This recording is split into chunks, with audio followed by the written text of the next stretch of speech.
대한민국 ESG 정원 정책 포럼 공무원 혁신 리더 과정 천리포 수목원 편을 여러분의 큰 박수로 시작하도록 하겠습니다. 네, 안녕하세요. 반갑습니다. 오늘도 진행을 맡은 김보람이라고 합니다. 이렇게 벌써 4회차가 이제 막바지가 되어서 마지막 오늘 연수인데요. 이렇게 또 다들 다 같이 이렇게 바쁜 일상을 또 보내시다가 또 이렇게 또 정기적으로 뵈니까 뭔가 명절 때 뵙는 친척분들 뵙는 것 같기도 하고 너무 반갑고 좋은데 또 벌써 마지막 시간이라고 하니까 너무 또 그동안 정도 많이 들었는데 너무 많이 아쉬운 것 같습니다. 오늘 이렇게 아름다운 바다와 숲이 같이 어우러져 있는 천리포 수목원에서 이렇게 또 마지막 연수를 하게 돼서 너무 뜻깊고요. 이 한 사람의 꿈에서 시작된 이 천리포 수목원이 대한민국의 또 생태 정원 문화의 상징이 되었습니다. 오늘 여기 이곳에 들어서자마자 굉장히 또 너무 멋진 글이 보여서 인상에 깊었는데요. 가장 가까이에 계시는 김진수 대표님께서 크게 한번 읽어주실까요? 네, 오늘 마이크도 같이 차고 계시니까. 네.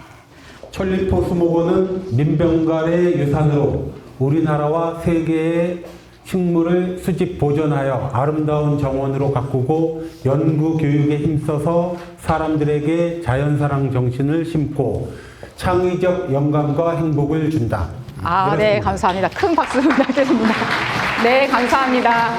뭔가 이 정원 정책 포럼의 정신과도 정말 깊게 연결되어 있는 것 같아서요. 큰 울림이 있었습니다. 네, 그러면 곽상욱 이사장님의 환영사로 인사 말씀을 들으시면서 시작하도록 하겠습니다. 곽상욱 이사장님 모시겠습니다. 네. 박수! 감사합니다. 너무 반갑습니다. 지금 이 순간 전국에 생중계가 되고 있습니다, 이번. 그래서 여러분 오늘 연수는 주무시면 안 돼요. 새벽부터 오셨느냐 고생하셨는데 뒤에 잠깐 뒤에 보시면 영화의 한 장면을 지금 찍고 있습니다. 드론도 띄우고 있고요. 우리나라의 최고의 화질을 자랑하는 그런 음질과 화질을 지금 유튜브로 생중계한다는 말씀 드리고 싶어요. 우리 포럼이 정말 탄탄해지고 있어요. 그죠? 여러분 덕분입니다. 너무 2달 만에 지난번에 그 노원 수락 휴 마치고 그 다음날 힐링을 하러 그 산에 불암산 앞에를 갔었잖아요.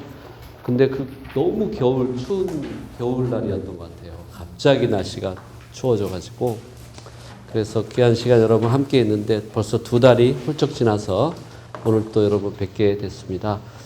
4회차로 마련됐고 해외 연수까지 이어지는 과정인데 이번에 이제 새로 또 특강 듣고 싶다 하는 요청이 있어 특별히 오신 지역도 계세요. 포천시에서 왔습니다. 어디 계시죠? 예, 저 뒤에 환영의 박수 좀 보내주세요. 예. 그래서 이제 저희가 이곳에 이제 연수를 마치면 이어서 민선 9기가 이제 본격적으로 대한민국의 정원 문화는 지방 정부가 힘차게 추진을 한 시기인 것 같아요. 제가 보기에는.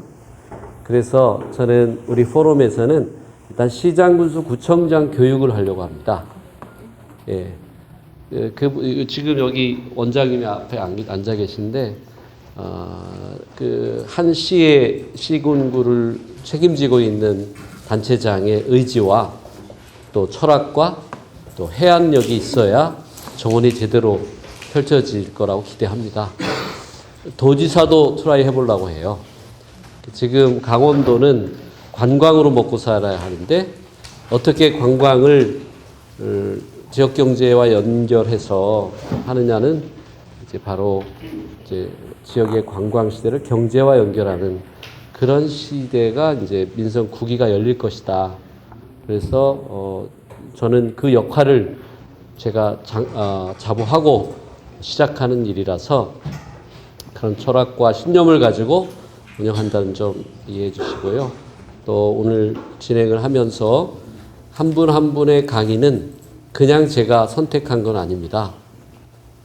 각계각층의 전문 분야를 다 탐색하고 이분은 이쯤에 이것 강의를 요청해야 되겠다. 뭐 이런 개념으로 모셨기 때문에 여러분들 정말 소중한 시간이 되었으면 좋겠고 또 내가 우리 지역에서 어떤 신념으로 해야 될지 민선 9기를 내가 어떻게 주도해야 할지를 여러분에게 좋은 귀한 시간이 되었으면 좋겠습니다. 진심으로 환영드립니다. 고맙습니다.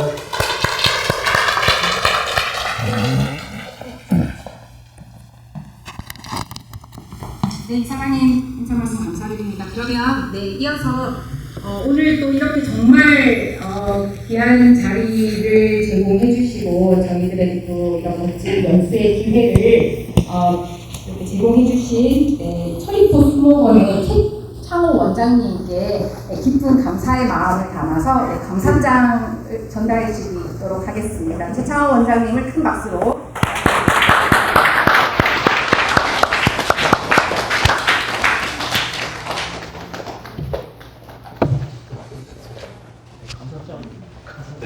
네, 감사장. 네, 귀하는 천리포 수목원의 발전과 식물문화 확산에 헌신하시며 ESG 정원 정책 포럼 연수 프로그램의 원활한 운영을 위해 적극 지원과 협력을 해주심에 연수생들에게 큰 배움의 기회를 제공해 주셨습니다. 이에 깊은 감사의 마음을 담아 이 감사장을 드립니다. 2026년 4월 8일 ESG 정원 정책 포럼 이사장 박상.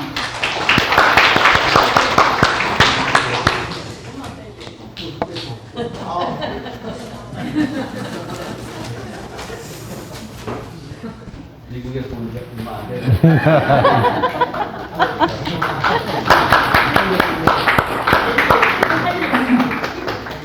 네, 사진 촬영이 있으시겠습니다.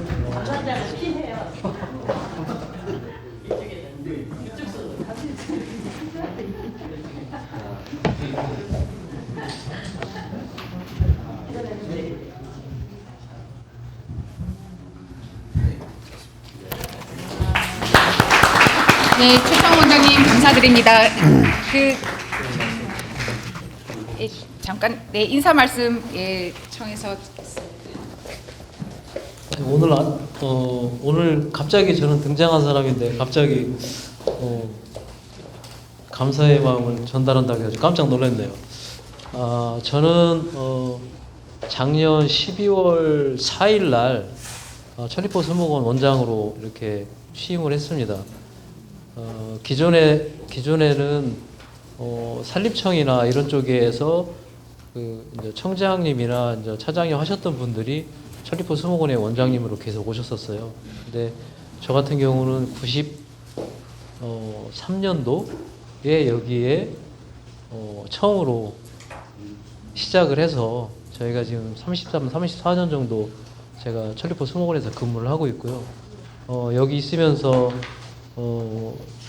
정원 공부는 영국에서 하고 이렇게 왔습니다. 그래서 천리포 수목원에 이렇게 보시면은 조금 다른 식물원 수목원에 비해서 상당히 자연스럽다라는 것을 느낄 수 있을 거예요.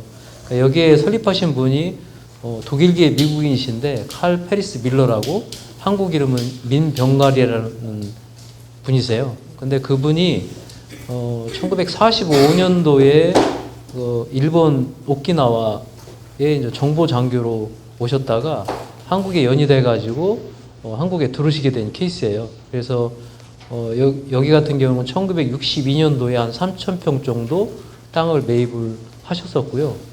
그 이후에 70년도 정도 됐을 때 땅이 한 18만 평 정도가 확보가 돼서 그때부터 식물을 심기 시작을 했어요. 그래서 전 세계적으로 저희 천리포 수목원 같은 경우는 국내에 많이 알려진 수목원은 아니고요. 다른 나라에 훨씬 더 많이 알려졌습니다. 그래서 저희가 많이 알려진 이유 중에 하나는 33개국 315기관하고 저희가 거래를 합니다. 그러니까 종자 거래를 지금 하고 있고요. 그 다음에 식물 중에서 가장 많은 식물은 목련입니다. 지금 이제 목련 축제를 시작을 했는데 목련이 전 세계적으로 약 한 1000여 종류 정도 되는데 그 중에서 926종류가 천리포 수목원에 있습니다. 그래서 세계에서 가장 많은 목련을 보유하고 있는 수목원이 우리나라에 있는 천리포 수목원입니다. 그리고 이제 사립수목원 중에서는 가장 빨리 저희가 그 시작을 했고요. 그 다음에 저희가 가지고 있는 식물 양이 약 한 7천 종류 정도 됩니다. 그러니까 우리나라에서 자생하는 식물은 약 5천 종류 조금 넘거든요. 근데 그거 몇 배를 천리포 수목원에서 가지고 있고요. 그 다음에 이분이 일단 결혼을 안 하셨고 2002년도에 돌아가셨어요. 그러면서 그 이전에 다른 사람들 손 안 타게 하려고 법인으로 만드셨어요. 그래가지고 돌아가시면서 고스란히 한국에다 내려놓고 가셨어요. 그래서 저희가 이 수목원은 벌어먹고 살아야 되는 그런 상황이에요. 그리고 또 하나 가장 중요한 거는 아까 제가 깜짝 놀랐는데 천리포 수목원 미션을 가지고 말씀을 하시길래 근데 미션을 저희가 만들 때 엄청나게 고민을 해서 만든 거예요, 저게. 근데 그 중에서 가장 중요한 건 여러분들 오늘 오신 것처럼 밀로 원장님께서는 교육에 엄청나게 투자를 하셨어요. 그래서 저 같은 경우도 이제 그 민병갈 키즈라고 보시면 돼요. 저도 그분을 통해 가지고 이제 외국에서 공부를 한 케이스고요. 그래서 그런 학생들이 상당히 우리나라에 지금 산림청 환경부를 비롯해서 상당히 많은 기관에 지금 포진되어 있고요. 저희 수목원에서는 수목원 전문가 과정이라고 그래가지고 국가에서 국비로 운영하는 건데 26명의 학생이 선발이 돼서 여기서 10개월 동안 숙식을 하면서 트레이닝을 받습니다. 그래서 그런 식물을 하는 친구들을 만들어내는 상원학교예요, 여기가. 그래서 올해가 25기 지금 학생들이 밖에서 지금 일을 하고 있어요. 엄청나게 빡셉니다. 그 친구들은 아까도 잠깐 우리 이사장님한테 얘기했지만은 똑같이 일하면서 2주에 한 번씩 시험도 보고요, 논문도 써야 되고 하여튼 여러 가지 어떤 그 어려운 일들을 수행을 해야 그 1년 여기서 버틸 수가 있거든요. 중간에 가끔 중도 하차하는 친구들도 너무 어려워서 그러니까 시험 보는 게 이제 어려운 그런 부분도 분명히 있죠. 어찌됐건 간에 그런 어떤 교육기관으로서 우리가 상당히 그 입지가 굳어져 있는 상태고요.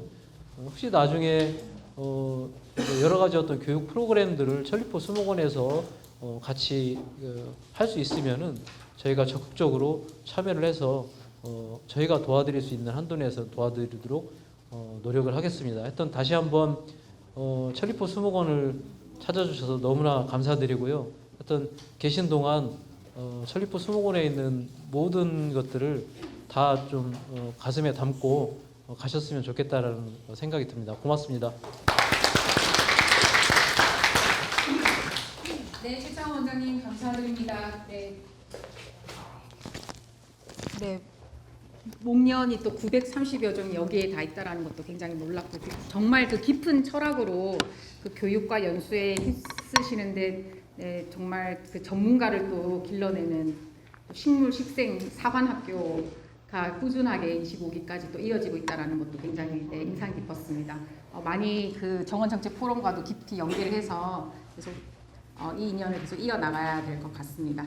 네, 그러면 오늘의 첫 강의를 네, 시작하도록 하겠습니다. 저희 정원정책 포럼의 이사님이시기도 하고요. 네, 랜드아키 생태 조경의 대표님이시고 네, 산림청의 정원정책위원님이시면서 또 인공 그 지반 녹화협회의 회장님을 맡으시고 또 여러 그 20년 이상 옥상 녹화에 관련된 여러 특허를 또 보유하고 계시고 그 인증 같은 것들을 받으시고 옥상 녹화에 관한 가이드라인을 수립하시는 일들을 직접 네, 해오신 네, 인공 녹화 및 또 옥상 녹화의 전문가이십니다. 네, 기후위기 시대 인공지능 기반 녹화 기반의 미래형 정원 도시라는 주제로 네, 김진수 대표님을 네, 큰 박수로 모시도록 하겠습니다. 네, 반갑습니다.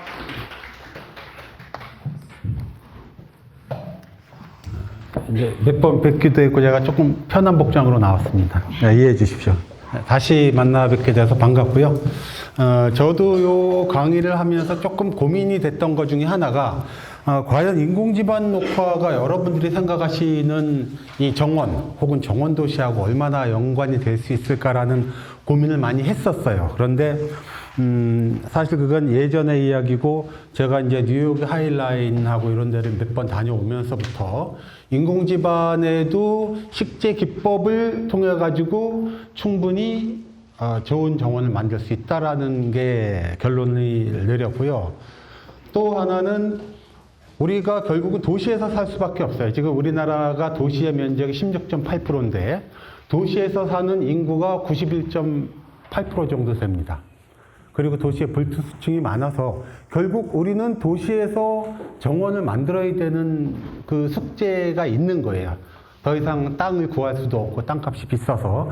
그렇게 됐을 땐 결국 우리가 인공지반 녹화를 통해서 얼마나 도시를 정원화하고 삶의 질을 높이고 혹은 환경적인 그 이점들을 가져갈까, 이런 것들에 대해서 이제 제가 항상 고민하고 공부하고 하는 부분들이 이런 부분들입니다. 그리고 여러분들이 실무에 계신 분들은 어쩌면은 정원을 만들고 이러는데 계시지만은 제가 강의하는 오늘 이 내용 중에 많은 부분들은 정책하고 관련이 있어요. 환경정책, 유엔에서 요구하는 것들. 그래서 우리가 앞으로 나중에 이제 지자체장이라든지 이런 데에서 어떻게 방향을 세워 나가야 할까, 이런 이야기들입니다. 이거 가지고 좀 이야기를 드리겠습니다.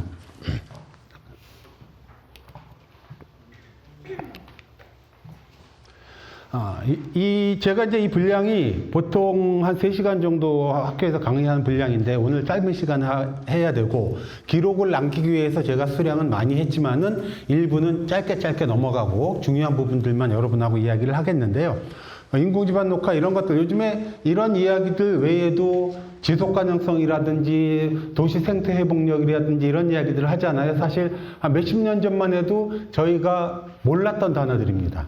기후위기와 함께 우리가 어쩔 수 없이 우리 생활 속에 온 단어들이기 때문에 이런 문제들 때문에 사실은 우리가 도시의 녹화가 더 필요하고 인공지반 녹화도 거기에서 충분한 역할을 한다라는 말씀을 드리려고 이런 이야기들을 하고 있고요. 이런 것들은 다 알고는 계시죠. 냄비 안의 개구리라고 하도 위기 하면서도 실질적으로 느끼지 못하니까 점점 우리들이 이제 무뎌져 가는 것 같아요. 기후위기에. 이런 그 기후위기로 인해 가지고 사실 요즘에 많은 우리들 맨날 하는 얘기가 그렇죠. 저기 TV에서 뉴스에서 나오는 게 뭐 기상 관측이래, 이런 이야기들을 제일 많이 듣는데 이런 것들도 맨날 듣다 보니까 이제는 무뎌졌어요. 그래서 우리들이 기후위기에 대해서 많이 이야기는 하고 있지만 실질적으로 우리가 그것에 대해서 얼마나 중요하고 앞으로 어떤 일들이 벌어질 것인가에 대해서는 아직까지 우리들이 좀 실감을 못하는 것은 같습니다.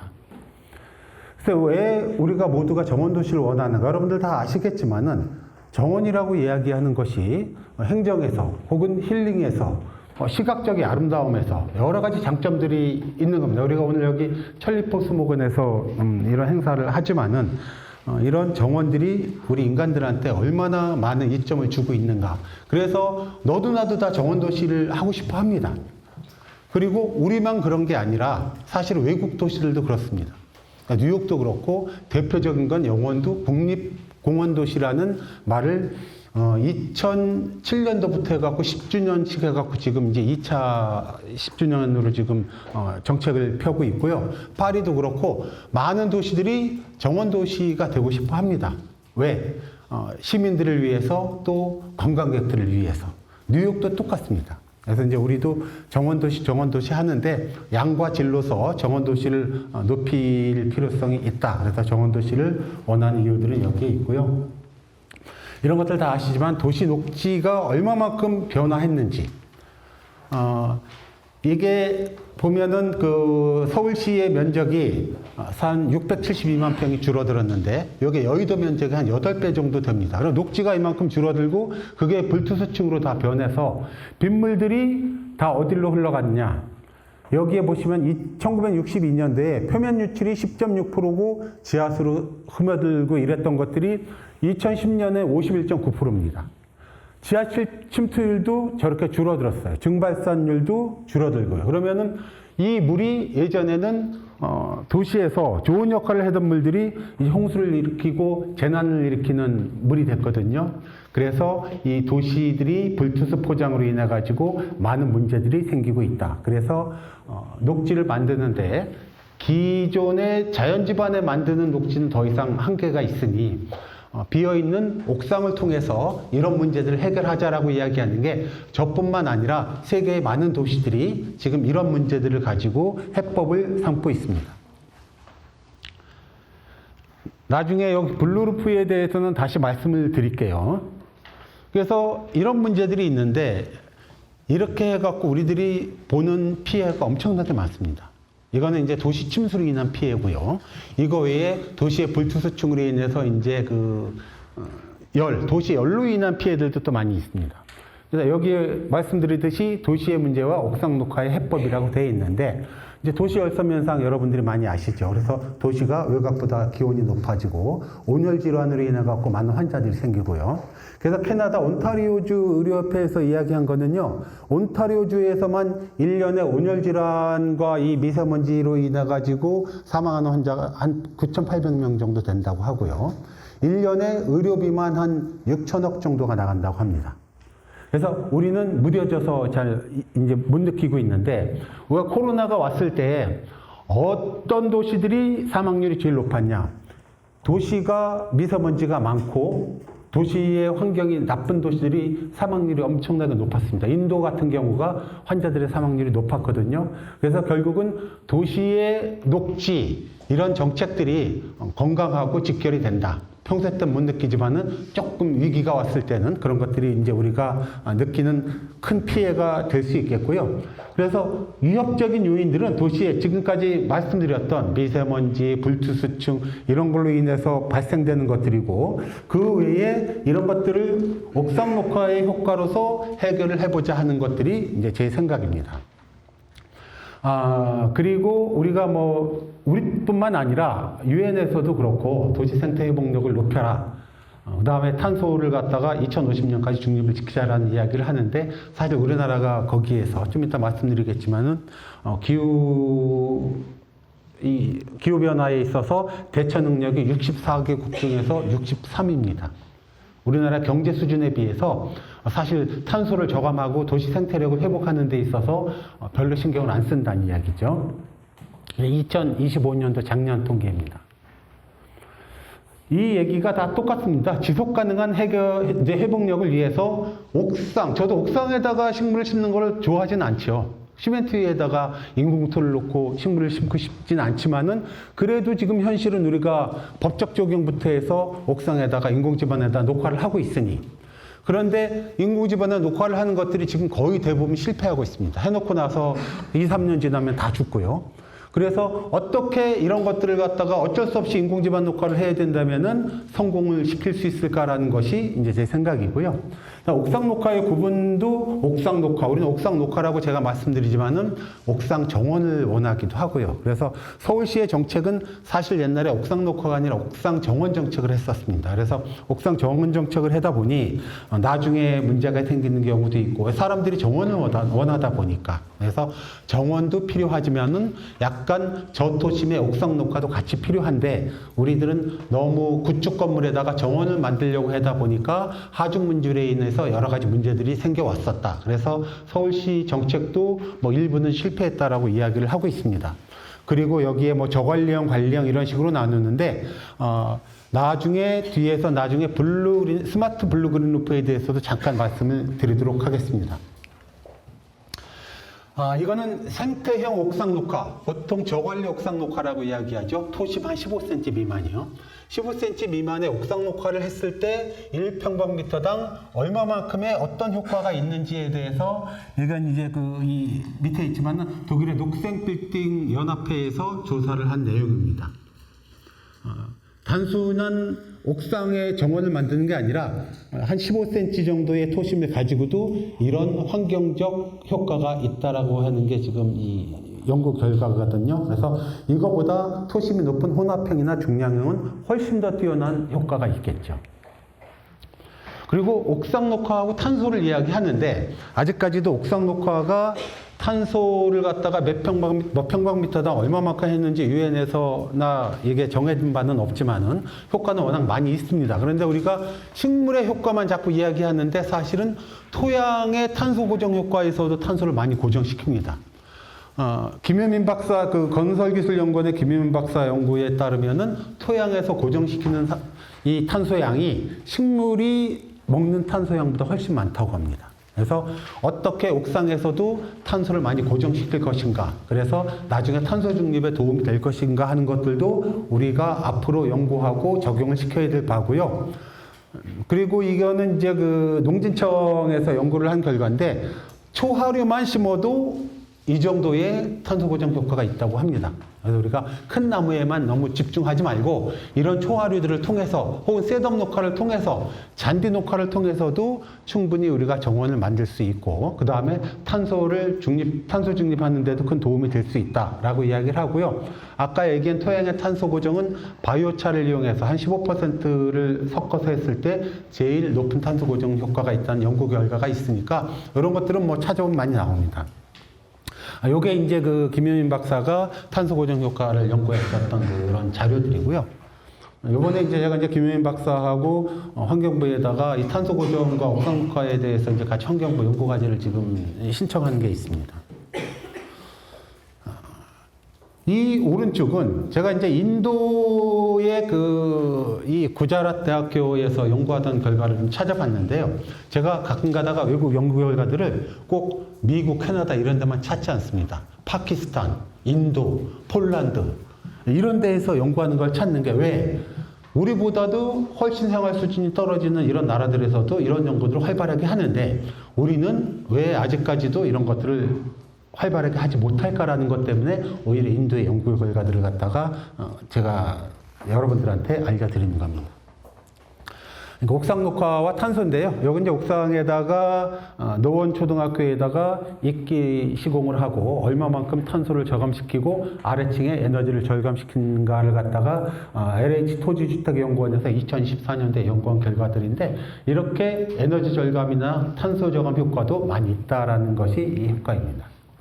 이런 효과들을 정리하면 여러분들 다 알고 계시는 겁니다. 옥상 녹화의 혹은 옥상 정원의 효과들은 이런 것들이 다 있습니다. 우리가 생각하는 것보다는 웰빙이라든가 도시 미기후 조절이라든가 미세먼지도 저감하고 생물 다양성도 증가시킬 수 있는 도시의 녹지들이 지금 부족해서 생물 다양성도 문제가 많잖아요. 그러니까 유엔에서도 생물 다양성 증가를 위해서 노력을 하라고 하는데 그런 것들을 갖다가 옥상 녹화를 통해서도 충분히 해결을 할 수 있습니다. 여기에 관련된 조사 자료들은 많이 있어요. 옥상 녹화를 저토심으로 했을 때, 보통 토심으로 했을 때, 그 다음에 관리형으로 했을 때 얼마만큼 많은 생물 다양성이 증가하고 많은 생물종들이 찾아오는가 하는 연구들은 많이 있습니다. 그래서 우리가 큰 숲에서만 생물들이 잘 살아가는 것도 아니라요. 녹지가 있고 초아리만 있어도 생물들이 많이 찾아옵니다. 그런데도 불구하고 지금까지 말씀드렸듯이 왜 옥상 녹화가 우리나라에서 활성화되지 못할까라는 여러 가지 원인들이 있어요.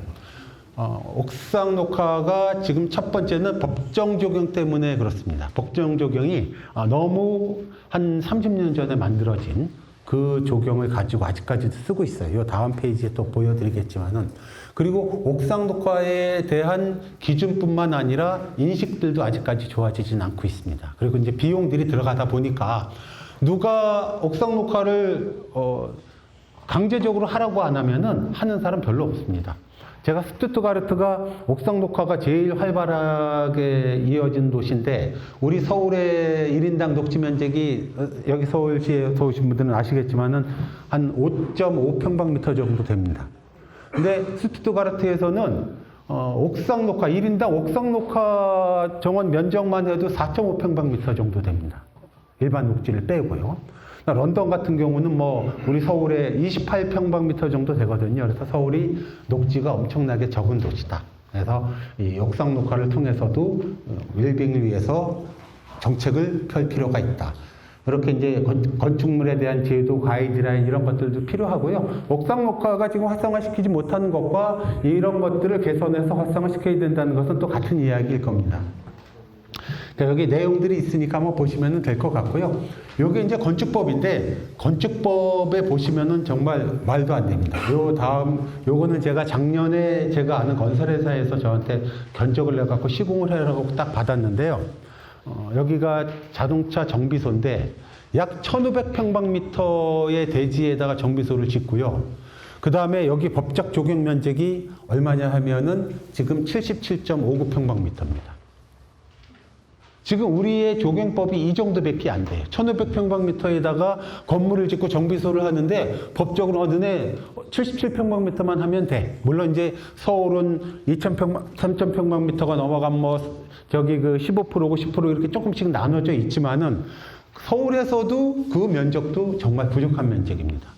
이러다 보니 개발을 하면은 녹지 면적은 점점 없어지고 불투수층은 늘어나고, 그래서 빗물들이 우수관으로 흘러 들어가게 되면은 결국은 우수관에 부하가 생겨갖고 도시 침수 현상이 생기고, 이런 악순환들이 있는데도 불구하고 이런 그 법들이 아직까지도 존재하고 있고, 이런 법으로 지금 건축을 하고 그 다음에 준공을 받고 있습니다.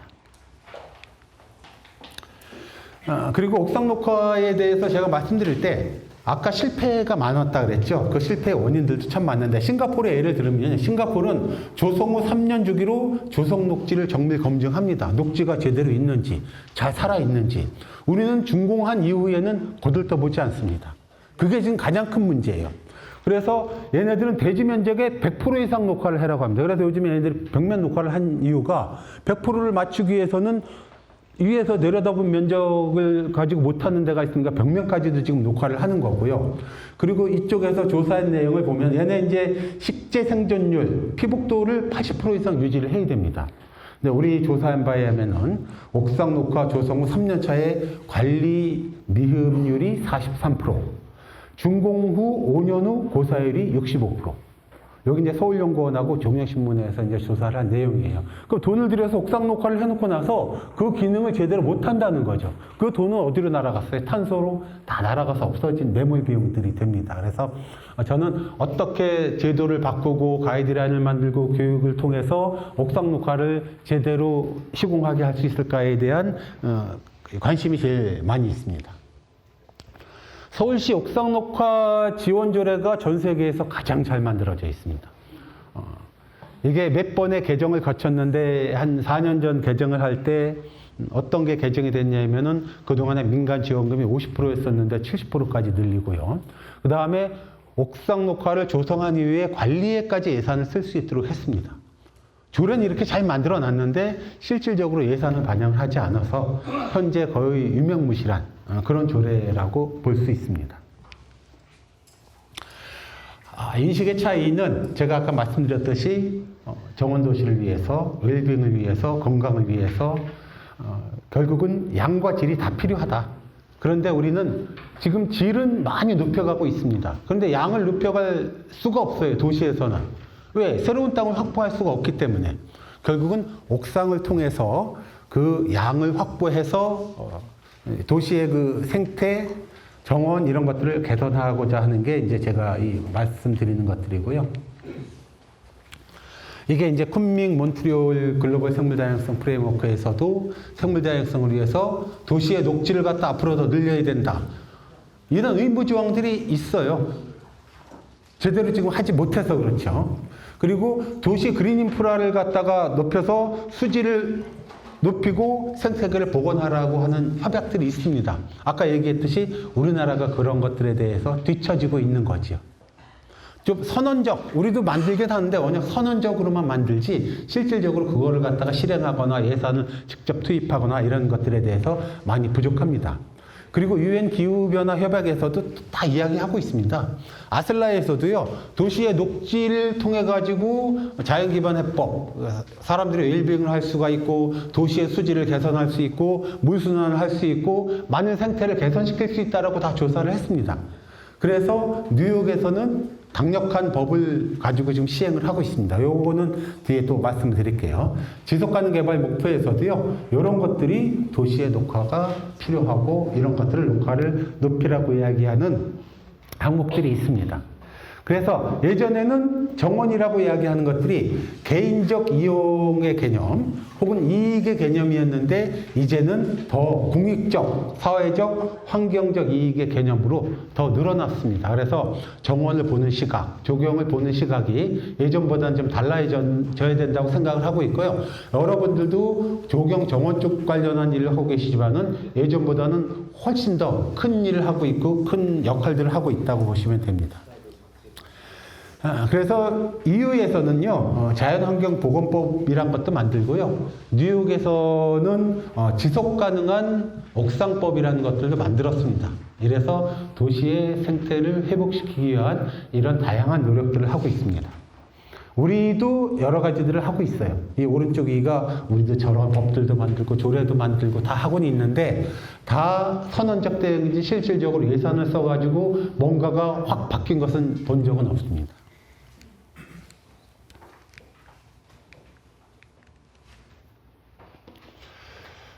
그래서 싱가포르 우리가 이제 뭐 사례를 보러 많이 가는데요. 사실 싱가포르도 저도 여러 번 갔다 왔지만 옛날에는 가든시티라 그랬었어요. 60년대에.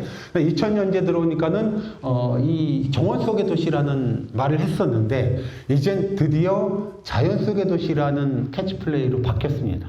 그래서 녹화를 예전보다 훨씬 더 많이 하고 도시를 생태계의 일부, 도시의 녹지가 있는 게 아니라 도시가 생태계, 자연 속에 하나에 있는 것처럼 가져가자는 게 지금 싱가포르의 그 정책입니다. 그래서 사라진 자연 녹지를 인공지반 녹화로 보상하자. 그래서 여러 가지의 지금 대책들을 하고 있고, 그래서 싱가포르를 좀 많이 가고 있습니다. 근데 갔다 와가지고 변하는 건 별로 없어요. 그래서 이제 밑에가 그런 법들에 의해 가지고 만들어진 이 싱가포르의 사례들이고요.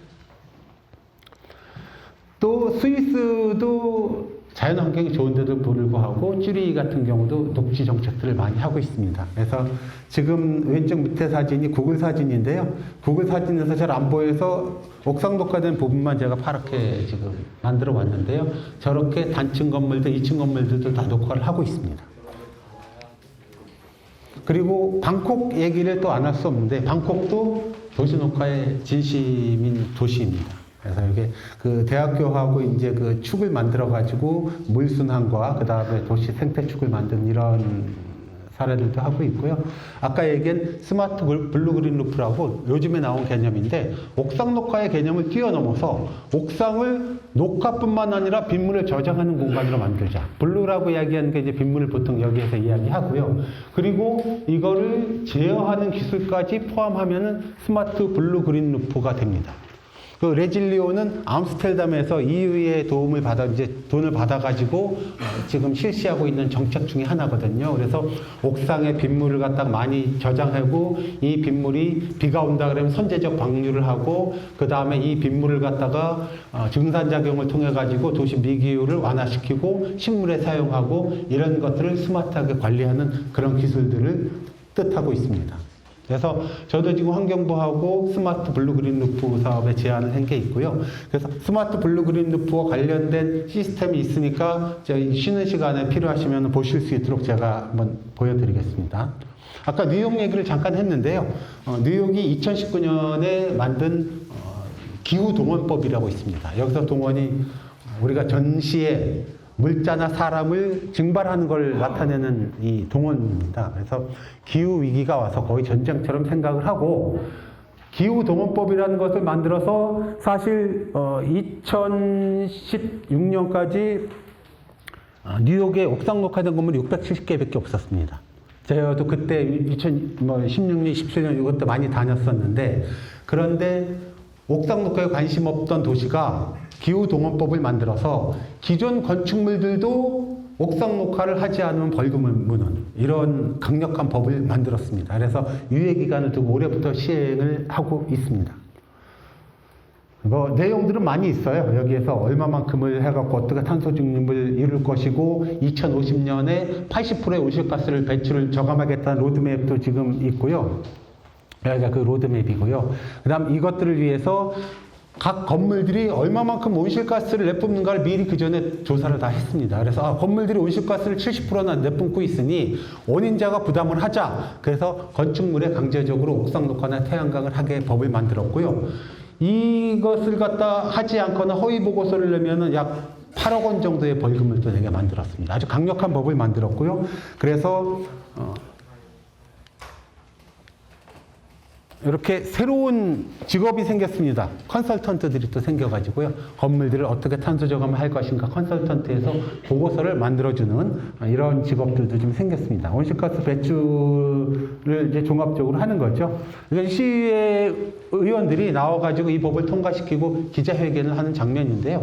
이 자체가 의기양양하게 우리는 놀고 있지 않고 기후위기를 위해서 미래 세대를 위해서 우리는 행동을 했다. 그리고 이 법이 앞으로 많은 파급 효과를 높일 것이다라고 당당하게 이야기를 하고 있고요.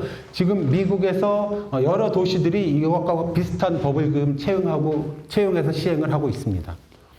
이것은 넘어갈 테니까 뭐 공립학교 옥상녹화 지원법들도 있고요.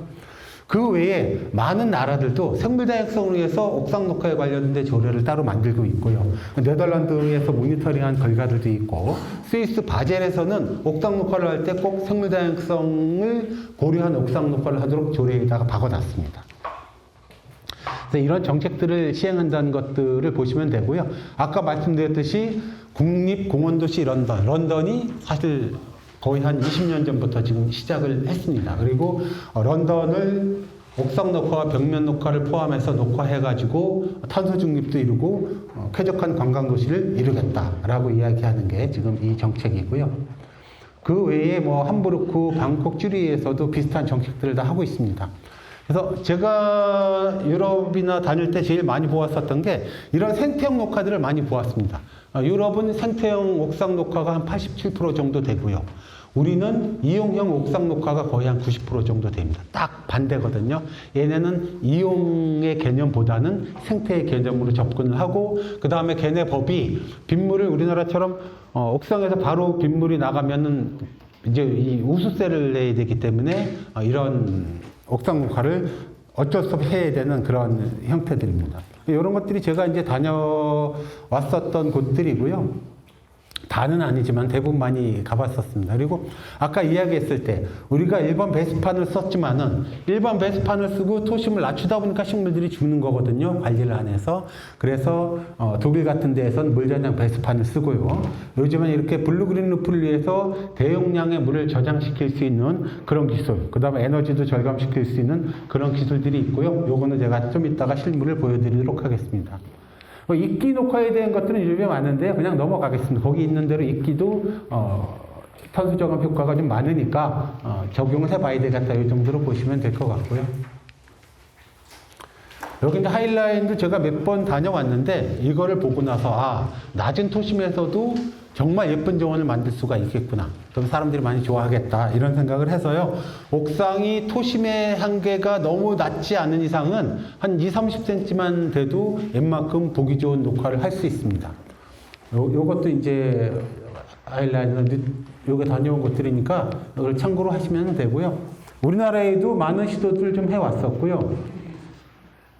시간이 짧아서 여기는 이제 도시의 그 탄소를 저감시키기 위해서 독일에서 저런 과감한 정책으로 녹화를 한 곳도 있고요. 여기는 이제 코펜하겐의 코펜힐이라고 쓰레기 소각장을 갖다가 공원화한 곳입니다. 여기도 46,000평방미터 정도 됩니다.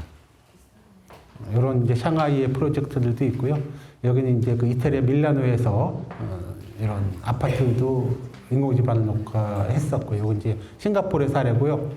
여기는 이스탄불의 조르르 센터라고요. 여기는 72,000평방미터 녹화를 한 장소입니다. 이것도 제가 다녀온 지 10년 정도 됐는데 과감하게 이제 녹화를 하는 이런 정책들이 있습니다. 이것도 오스트리아에 제가 20주년 때 다녀왔었는데 호텔을 녹화해가지고 스파 호텔로서 전 세계에서 유명해진 그런 호텔입니다. 이런 사례들을 잠깐 보여드리고요. 요거는 지금 약간 낮은 토심에서도 지금 이제 했었던 사례들이에요. 요건 이제 포스코에서 했었던 사례들인데 약간 밝긴 하지만은 요게 직접 가서 보면은 생각보다 정원들이 이렇게 예쁘게 조성이 되어 있다라는 것을 아실 수가 있고요. 요건 이제 대전 신세계백화점이고 요건 세종청사고.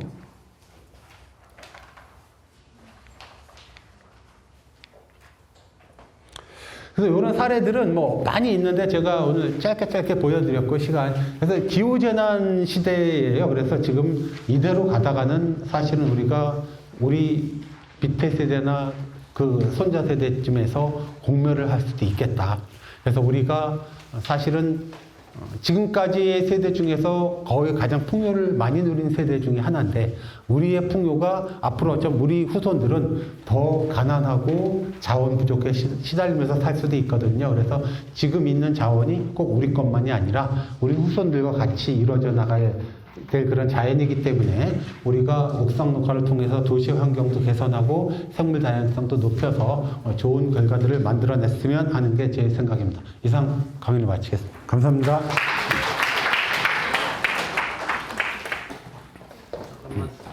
네네. 네. 여러분, 민선 9기에서는 여러분 시에 옥상 정원을 설치해야 합니다. 이것은 탄소 중립의 기본적으로 도시 건설의 건축물에 이제는 유럽에서의 문화가 지금 중국도 하고 있고 일본도 이미 진행이 되고 있는데 오로지 대한민국에서는 서울시에서 이렇게 시작해가지고 실패한 사례 때문에 모든 공무원들이 시도를 하지 않고 있는 상황을 제가 발견했어요. 위대한 발견이죠. 너무 위대한 발견이에요. 그런데 이제는 안 하면 안 되는데 그 사이에 공법이 개발됐다는 거죠. 그래서 이제 빈문만 가지고 밑에 그 1층에 수도권에 가서 공무원이 호수돼가지고 위로 올려가지고 물을 주고 하는 걸 공무원이 했단 말이에요. 그러면서 건물이 칙칙한 것 같으면 누수 현상이 발생하잖아요. 그럼 그 컴플레인 누가 한다? 그거를 맡았던 녹지기가 생각나요. 누구한테? 그러니까 내가 고생을 하고 왜 그걸 해야 되죠? 안 하는 게 낫죠. 그런데 지금 뉴욕 맨하탄에 우리 교포도 많이 살잖아요. 내가 우리 친척들이 많아서 물어보니까 실제로 뉴욕에서는 법을 만들어서 하지 않으면 안 되고 벌금을 부과하는 것으로 결정된 거예요. 건물주들이 난리가 났어요. 이해가시죠? 그렇게 뉴욕이 하고 유럽에서는 건축물 자체가 어떻게 돼 있어요? 돌출 설계예요. 이따가 박명곤 회장님이 우리나라 최고 권위자인데 설계로 여러분 설계와 엔지니어링 구별을 할 줄 알아야 돼요. 그 얘기는 나중에 제가 드리겠습니다. 그러면 이제 도시 건축도 바뀌어지고 있고 저 대우건설의 총회장, 중흥건설 회장이 아주 친합니다 제가. 그래서 베란다에 반려식물을 키우기 위한 설계를 해야 한다는 이미 진행을 했고 분양을 대우에서 하면은 지금 완빵으로 분양돼요. 왜? 정원을 도입했어요 그분들이. 그러니까 이게 이제 국내에 들어와서 이런 정원 문화에 옥상에 정원을 설치하고 수직 정원을 하는 것은 시범 사업을 여러 번 손으로 해야 되는 거예요. 누가 합니까? 단체장이 식견이 아직은 없어요. 제가 가르칠 작정입니다. 실제 그렇습니다. 이해 가시죠? 그래서 서울시에서 조례가 잘 되어 있어요. 그 조례대로 공법대로 고치고 설치하는 것, 건물 하나 잘 잡아서 시범으로 시작하는 것은 당연히 해야 할 일이다 이제. 역으로 중구나 강남에는 비싼 건물이고 부동산이 없댔잖아요. 광명이나 은평이나 약간의 그 부동산이 그 강남보다 싼 지역은 더 해야 한다. 도시의 품격을 위해서. 그런 문화가 왔기 때문에 인공지반 위에 이렇게 정원을 설치하는 것들이 이제는 내 주제가 될 것이다. 이미 돼 있다. 그런데 내가 피하고 있는 것이다. 이런 상황인 것 같아요. 맞습니까? 윤시원 씨? 맞아요. 사실입니다. 누군가 하면 따라하는 문화는 아주 또 급속도로 대한민국이 K문화가 따라하기 잘하는 문화예요. 그래서 우리가 이제 오늘의 이 프로그램은 또 이어서 또 박홍효 회장님이 또 해주실 텐데 제가 많이 만나보고 산육대학교의 교수님도 제가 찾아가서 만나본 결과 이제는 할 수 있다. 이제는 할 수 있다. 이해가시죠? 그래서 해보는 겁니다. 실패도 해보면서 하고 내가 30년 동안 공직에 있으면서 옥상 정원 내가 설치했다. 이 과제도 큰 주제가 될 수 있다. 왜냐하면 그것을 보고 민간에서 따라하기 때문입니다. 공공에서 먼저 실천을 해야 되는 상황이다. 이런 말씀으로 드리겠습니다. 그리고 코펜하겐의 덴마크 저 쓰레기 소각장을 가고 싶어 하더라고요. 저도 민선 5기 때 가자는 거예요. 그래서 저는 일정이 안 맞아서 못 갔는데 박원순 시장 뭐 이런 분도 옛날에 과거 시장들이 코펜하겐 저 쓰레기 소각장을 어떻게 저렇게 정원을 했냐. 예? 너무 이게 역발상 아니냐 막 이런 얘기를 하면서 가고 싶어하는 장소예요. 이제는 단체장들이 저렇게 현장 탐방을 하고 거기뿐만 아니라 뉴욕의 하일라인 가봐야 되고요. 뉴욕 센트럴 파크가 하일라인이 뉴욕을 지금의 뉴욕의 품격을 지킨 것이다 이렇게 얘기를 하잖아요. 그게 정원이 뭐라고? 그래도 사실입니다. 그런 상황이기 때문에 여러분 오늘 이 내용은 어마어마한 내용이에요. 잘 파악하시고 참고가 되시고 문의는 전문가시니까 여러분들이 문의하시면 좋을 것 같습니다. 이상입니다. 제가 질문 하나 하려고요. 가장 큰 면적의 옥상 정원을 한 곳이 세종시입니다. 아시죠? 세종시 많이 오시죠? 앞으로 이제 국회가 이제 세종시로 간다고 하니까 굉장히 이제 주목을 받을 것 같은데 그 사연을 제가 탐색을 해보고 싶어요. 세종시의 옥상이 지금 어디쯤 가고 있고 공무원이 얼마나 고생을 하고 있을까 아는 대로 좀 설명. 면적은 제일 크진 않고요. 가장 긴 옥상 녹화로 기네스북에 올랐습니다. 그리고 이제 3단계에 걸쳐서 진행을 했는데 저도 거기 한 4번 정도 가봤습니다. 거기를 설계하는 사람하고도 이제 몇 번 다녔고 일본에서 온 그 손님들하고도 이제 탐방을 갔었는데요. 일단은 길기도 하고 디자인도 잘 돼 있습니다. 물론 제가 볼 때는 약간의 문제들은 이제 너무 관리를 심하게 할 정도로 일년초들을 너무 많이 심고 거기에 관리에 대한 비용과 인원이 너무 많이 들거든요. 그래서 처음부터 지속 가능성을 생각하진 않았었어요. 그래서 특별한 기능은 있지 않고 적절한 토심에 디자인을 많이 했는데 그래도 그나마 아주 좋은 공간인데 다만 아무 때나 갈 수 없다는 거. 예약을 해야지 간다는 게 단점입니다. 그리고 1년에 한 번 정도만 개방을 해요. 예전에 보안 때문에 개방을 했다가 누가 거기에서 안으로 들어가서 불을 지른 적이 있어가지고 그다음부터 이제 그 안내원을 통해갖고 가는데 여러분들 시간이 나시면은 충분히 한번 방문해 볼 가치가 있고요. 앞으로 옥상 정원들이 많이 늘어나잖아요. 그랬을 때 우리가 겁내하는 거 아까 말씀드렸듯이요. 왜 옛날에 실패했나 방수 생각 안 하고 지속 가능성 생각 안 하고 막 만들었거든요. 그래서 방수 조금만 신경 쓰고 하중 신경 쓰고 그럼 디자인만 예쁘게 하면은요 충분히 적은 비용으로 유지 관리할 수 있는 지속 가능한 옥상 정원을 만들 수가 있습니다. 또 그게 제가 제안하는 바이기 때문에 필요하신 것들이 있으면 나중에 질문해 주시기 바랍니다. 감사합니다.